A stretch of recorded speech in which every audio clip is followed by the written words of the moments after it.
In today's video, I am going to teach you how the approval process in Melio works. The approval process is designed to add an extra layer of control to outgoing payments.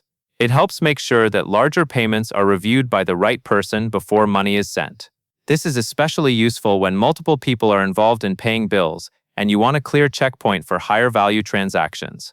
To begin, log into your Melio account and go to Settings. From there, choose Workflow. This is where you manage how approvals are triggered. In this area, you will see the rule tied to a threshold amount. Think of the threshold as a limit you set. When a payment is created that exceeds that set amount, it does not move forward right away. Instead, it gets routed for review. Once a payment goes over the threshold, it is moved automatically to the Approvals tab. This tab acts like a holding area where pending items wait for a decision. It helps keep your payment list organized because anything that needs review is separated from payments that are ready to process normally. At the same time, the designated approver receives an email notification.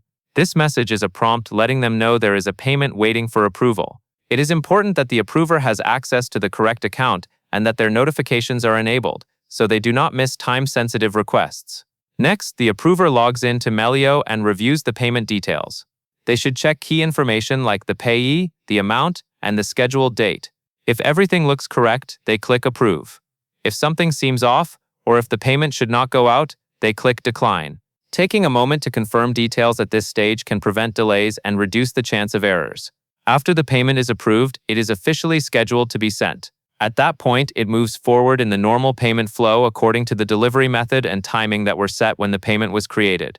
That covers everything you need to know.